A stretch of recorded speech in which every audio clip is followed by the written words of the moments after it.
Hello everyone, welcome to my YouTube channel wings of fire academy. So guys, आज का हमारा topic है statics introduction. तो सबसे पहले हम स्टैटिक्स का डेफिनेशन देख लेते हैं। It is a branch of mathematics dealing with collection, analysis, interpretation, presentation and organisation of data. Means इसमें ये एक मैथमेटिक्स का ब्रांच है स्टैटिक्स, और इसमें हम डाटा का कलेक्शन करते हैं, उसका एनालाइज करते हैं, इंटरप्रिटेशन, देन प्रेजेंटेशन, और उसके बाद हम उसका ऑर्गेनाइजेशन करते हैं। In other way, it is a branch of mathematics which deals with collection, classification, tabulation of numerical facts as on the basis of description, comparison, explanation, analysis and interpretation of phenomena. Means इसमें भी वही चीज़ है। इसमें हम numerical facts जो होते हैं उनको कलेक्ट करते हैं, उसका क्लासिफिकेशन करते हैं, उसको टेबल फॉर्म में अरेंज करते हैं, देन उसके बाद उसका एक्सप्लेनेशन करते हैं, एनालिसिस करते हैं, देन उसका प्रेजेंट करते हैं। ठीक है, इसकी कुछ लिमिटेशंस है वो भी देख लेते हैं। तो स्टैटिक्स के लिमिटेशंस हैं, number 1, statics does not study individual. इसको हम इंडिविजुअली स्टडी नहीं करते हैं। Statics does not study qualitative data. इसमें हम केवल क्वांटिटेटिव डाटा का स्टडी करते हैं, इसलिए ये लिमिटेशन दी गई है। Statics laws are not exact. ये जो स्टैटिक्स के लॉज होते हैं वो एग्जैक्ट नहीं होते, हाइपोथेटिकल होते हैं। Statics is to be misuse and statics deal with average से काम करना पड़ता है स्टैटिक्स में। Then can be used only by expert के द्वारा ही बस इसको यूज किया जा सकता है। तो ये इसके लिमिटेशंस हैं। देन इसके बाद हम स्टैटिकल जो इंक्वायरी साइकिल, एक साइकिल के रूप में इसमें काम होता है, तो वो हम देख लेते हैं। देखिए, तो इसमें हमारे जो 5 स्टेप्स है उसको हम देख लेते हैं। मैं एक शॉर्ट फॉर्म में इसको बता दे रही हूँ, बस आप अच्छे से देख के इसको स्टडी कर सकते हैं। ठीक है, और अगर मैं फास्ट जा रही हूँ तो आप पॉज करके इसको नोट कर सकते हैं, अगर आपको नोट डाउन करना है तो। ये थोड़ा क्लियर नहीं आया है, उसके लिए सॉरी, बट प्लीज़ मैनेज कर लीजिएगा। तो चलिए शुरू करते हैं। द प्रॉब्लम सेक्शन जो होता है, इसमें हम ये डिसाइड करते हैं कि कौन से हम डाटा को कलेक्ट करते हैं, what data to be collected. ठीक है, इसके बाद हमारा जो प्लान सेक्शन होता है, इसमें हम डाटा को किस प्रकार से गैदर्ड करते हैं वो देखा जाता है। देन इसके बाद जो पॉइंट है उसमें बताया गया है कि डाटा सेक्शन जो होता है, इसमें हम डाटा को किस प्रकार मैनेज और ऑर्गेनाइज करते हैं।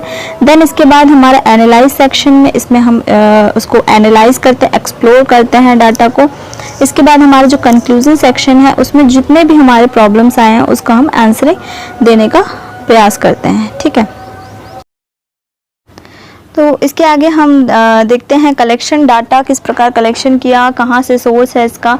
देन इसके बाद क्लासिफिकेशन एंड टेबुलेशन भी देखेंगे स्टैटिकल डाटा का। तो सबसे पहले कलेक्शन ऑफ डाटा, इसमें 2 सोर्सेस हैं, primary source and secondary source. तो प्राइमरी सोर्स है ऐसे आंकड़े जो इन्वेस्टिगेटर स्वयं अपने ऑब्जेक्टिव के अकॉर्डिंग उसको कलेक्ट करता है, ओरिजिनल आंकड़े होते हैं। ठीक है, तो इसके सोर्सेज कौन कौन से हैं वो मैंने यहाँ पे मेंशन नहीं किया है, अगर किसी को नोट करना है तो वो नोट कर सकते हैं। तो पहला सोर्स है डायरेक्ट पर्सनल इन्वेस्टिगेशन, एग्जांपल्स भी समझ सकते हैं। ठीक है, indirect oral investigation, data to be the correspondence, then through mail या थ्रू इन्वेस्टिगेटर।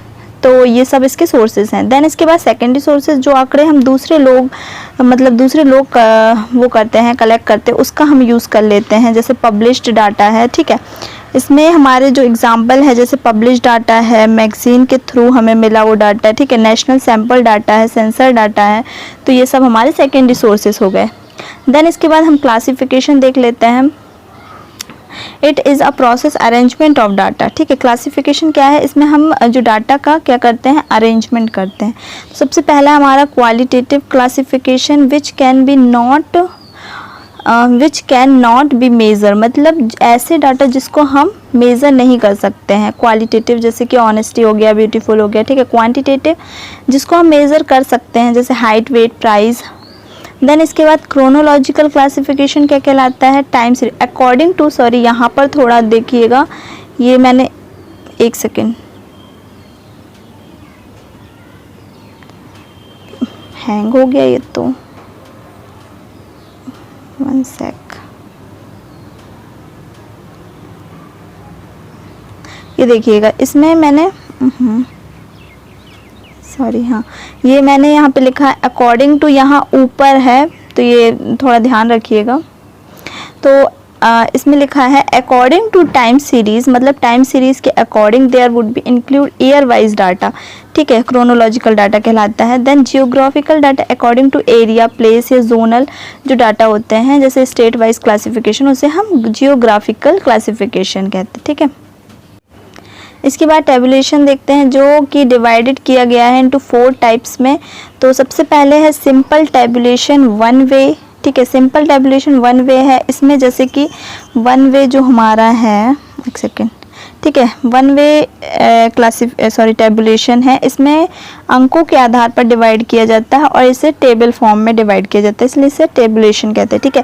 जैसे कि हमारा वन वे में क्या आएगा, जैसे हमारे लिखा number of faculty and number of student, 2 column बने तो हमारे क्या हो गए वन वे, ठीक है। जैसे हमने क्रॉप लिखा उसी की क्वांटिटी लिखी तो वो भी हमारा वन वे क्लासिफिकेशन टेबुलेशन में आ जाएगा।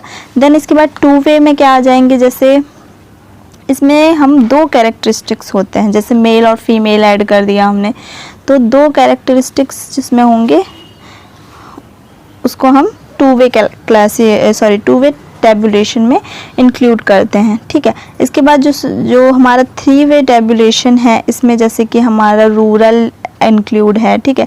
इसके बाद अर्बन इंक्लूड किया, फिर उसमें हमने मेल फीमेल को अनदर डाटा उसका इंक्लूड किया, ठीक है, मेल फीमेल अर्बन रूरल, तो ये सब इंक्लूड किए तो उसमें हमारा 3 वे में आ जाएगा, ठीक है। मैनीफोल्ड में जैसे हमने इतना तो इंक्लूड किया ही, रूरल है, अर्बन है, या फिर हमारा जो मेल फीमेल है, इसके आगे जो हमने क्लासिफिकेशन किया, उसके बाद भी अगर हम एजुकेटेड, उसमें कितने एजुकेटेड पीपल है, कितने नॉन एजुकेटेड पीपल है, इन सब का भी क्लासिफाई कर देते हैं, प्राइमरी सेकेंडरी इंटर कर देते हैं। इसमें हम और भी जोड़ सकते हैं, जैसे ग्रेजुएशन कितने ने किया, कितने पोस्ट ग्रेजुएटेड हैं, तो वो हमारे क्या हो जाएंगे, मैनीफोल्ड वे टेबुलेशन हो जाएगा, ठीक है। ये नीचे लिखा हुआ है, देखिए टेबुलेशन डाटा है उसको हम टेबल फॉर्म में अरेंज करते हैं, ठीक है, रो एंड कॉलम सिस्टम में। तो आई होप आपको ये सब क्लियर हो गया होगा, जितना भी मैंने इस वीडियो में बताया है। जो चीज़ क्लियर नहीं हुई होगी तो आप मुझसे कमेंट बॉक्स में पूछ सकते हैं। तो thank you for watching this video, और अगर आपको ये वीडियो पसंद आया हो तो चैनल को सब्सक्राइब कर दीजिएगा और वीडियो को लाइक कर दीजिएगा। Thank you so much.